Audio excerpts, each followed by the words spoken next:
nós estamos de volta com o Jogo do Poder, recebendo hoje os deputados André Siciliano, vice-presidente da LERJ, e o deputado Gilberto Palmares, ambos do PT. Deputado André Siciliano, o governo federal tem se comportado de maneira correta com o Rio de Janeiro? Me parece, em dado momento, acompanhando as negociações do governador Pezão em Brasília, que às vezes o governador Pezão se exaspera diante do tratamento recebido por autoridades, por exemplo, da área econômica. Eu tenho notícia que às vezes o governador fica indignado, ou seja, está havendo algum tipo de má vontade, na sua opinião, ou as exigências feitas pelo governo federal são corretas e adequadas no caso?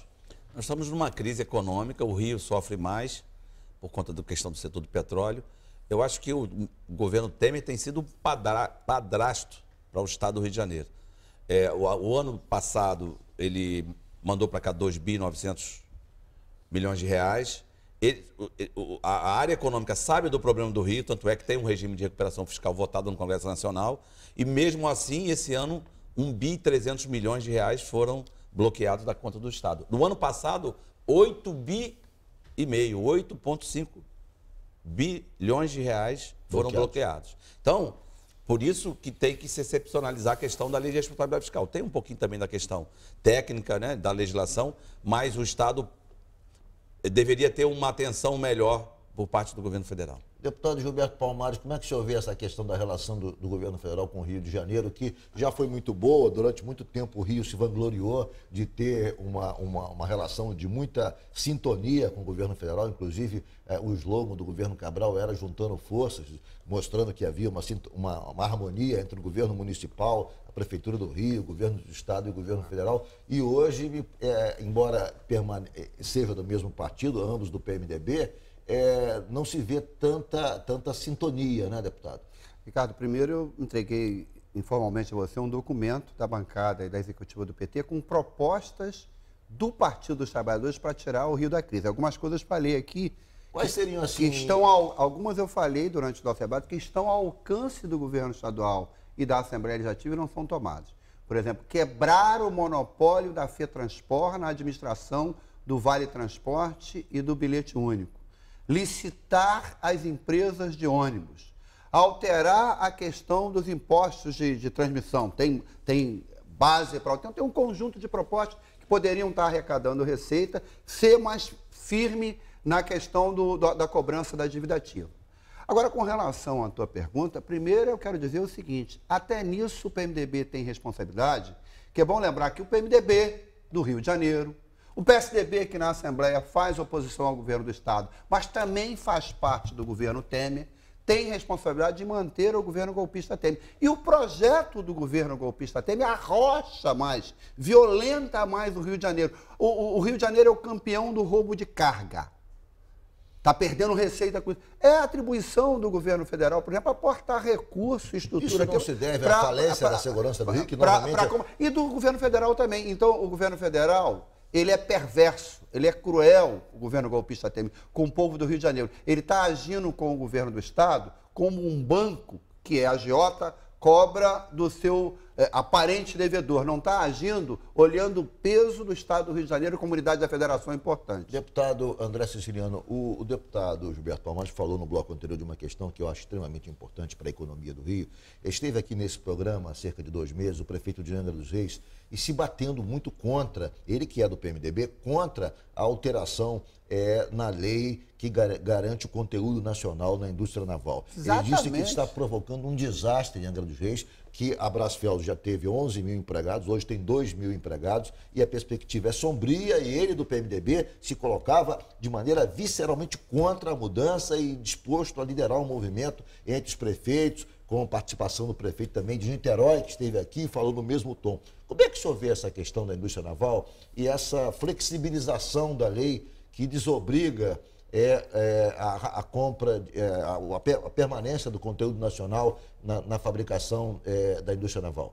O setor de petróleo no Brasil, prospecção de petróleo, do mundo, o Brasil é o penúltimo país que taxa em relação a impostos, penúltimo, para a prospecção. Nós, na Assembleia Legislativa, no final do ano passado, nós revogamos um acordo que o Estado do Rio de Janeiro tinha no Conselho de Secretários Estaduais de Fazenda, que é o Repetro. Pra você ter uma ideia, Ricardo, quando se quebrou o monopólio lá em 97, se criou a ANP, lá se criou um regime especial de importação e exportações para o setor de petróleo, Gilberto. Aí você podia dizer, não, mas tem justificativa. Por quê?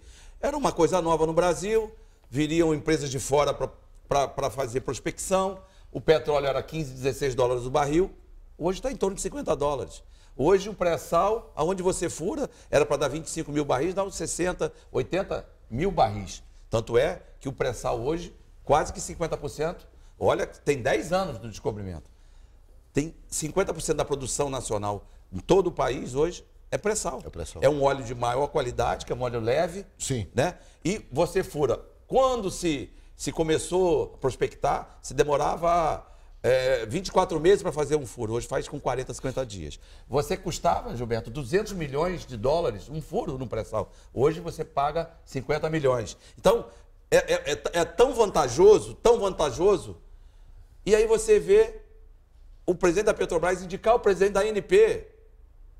Tem que ser uma agência que tem que regular, ela não pode ser só a vontade das empresas. O governo federal é tão perverso, ele estava me lembrando o seguinte, o royalty e a participação espacial, no seu cálculo, deve ser considerado o tipo de petróleo que é extraído, porque ele não é o mesmo preço.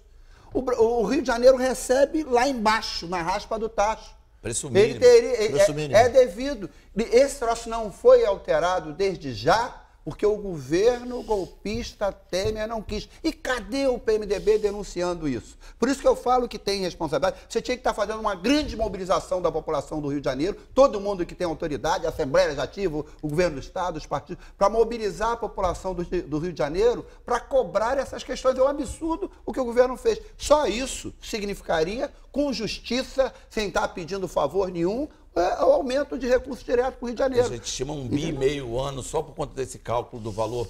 O que aconteceu? Depois de 2012 para 2013, toda a empresa que produz petróleo, que prospecta petróleo aqui, criou uma subsidiária lá fora. Então, o preço não é o preço do mercado internacional, o preço é o preço mínimo que a empresa vende para ela mesma. A própria Petrobras faz isso. A Petrobras faz isso no Canadá. A Petrobras tem subsidiária lá fora e ela vende pelo preço mínimo.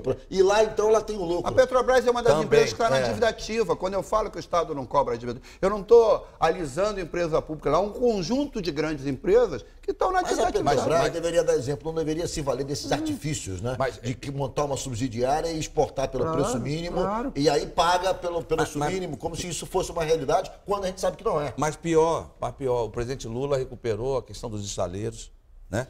Incentivou, criou a questão do conteúdo nacional, que é muito importante para desenvolver a indústria nacional. O setor naval estava lá embaixo, gerou emprego quando o Lula tomou essa medida e agora? Angra dos Reis, o Brasfeld ali, não é só Angra dos Reis, porque 11 mil empregos ali é do município de Paracambi, Japeí, Queimados, Nova Iguaçu, é da Baixada Fluminense. Da Baixada, então, agora, por exigência das empresas produtoras de petróleo e Petrobras, eles querem tirar o conteúdo nacional para gerar o emprego lá, Singapura. Ou seja, o emprego sai do Brasil e vai para Já perdemos. Vai para Singapura. O Gilberto colocou bem aqui. Na Constituição de 88, o senador Serra, ele usou um artifício para tirar a cobrança da origem e passar para o destino. Para tirar a receita. Porque São Paulo é o maior consumidor, quer seja de petróleo, de energia, né, do Brasil. Aí, se você produz esse copo aqui, o ICMS é na origem. Mas o petróleo é o contrário. Que é a principal riqueza do Rio de Janeiro. 68% de tudo que se conhece de petróleo está no Rio de Janeiro. E o Rio de Janeiro é por aí, 60%, 70%. E eu não estou insistindo numa anotação. Do total da produção. Essas é que deveriam ser a pauta do Rio de Janeiro para tirar o Rio de Janeiro aqui. Essa é a real pauta. Mas também tem que reconhecer, Gilberto, que isso é questão do Congresso Nacional. Mas você tem que ter mobilização e pressão para que isso ocorra. Eu brinco. Rio de Janeiro, Espírito Santo e agora um pouco São Paulo são os maiores produtores. Só que quando a gente discutir na federação, Gilberto, são 27. 3 não ganham de 24, nunca, só em luta de Kung Fu. Quando for botar... Foi assim com a questão dos royalties. Hoje nós estamos recebendo um royalties por conta de uma liminar.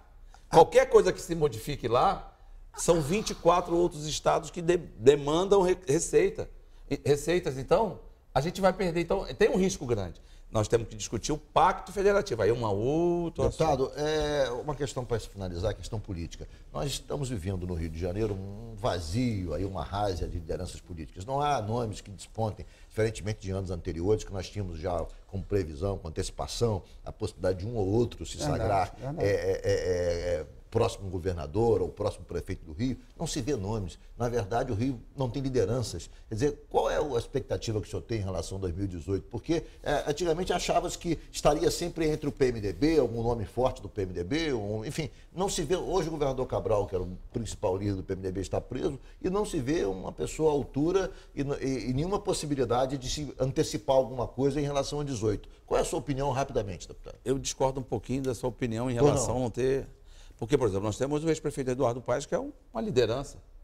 Logicamente, vamos aguardar a questão da Petro... Rapidamente, deputado, nós estamos encerrando o programa. A grande liderança do Brasil que estão querendo tirar fora do páreo para presidente ano que vem é o presidente Lula. E o PT terá candidato, vai discutir com os aliados mais à esquerda, um candidato ao governo do Estado para ajudar, inclusive, na campanha do... Muito obrigado a vocês. Não, mas eu ia dizer do nosso presidente Quaquá também, que é um quadro, fez uma belíssima administração. Então, nós temos alguns nomes, pode ainda estar um pouco cedo, mas nós temos nomes. Muito obrigado, deputado André Siciliano, por ter comparecido ao programa. Foi um prazer recebê-lo. Da mesma forma, eu quero agradecer aqui a atenção, o carinho, saudar muito também obrigado o Gilberto. Também, deputado Gilberto Palmares, por ter comparecido. Foi muito bom ter participado desse debate. E muito obrigado a você que nos acompanhou de casa. O Jogo do Poder volta no próximo domingo, às 11h15. Muito obrigado pela sua audiência e até lá.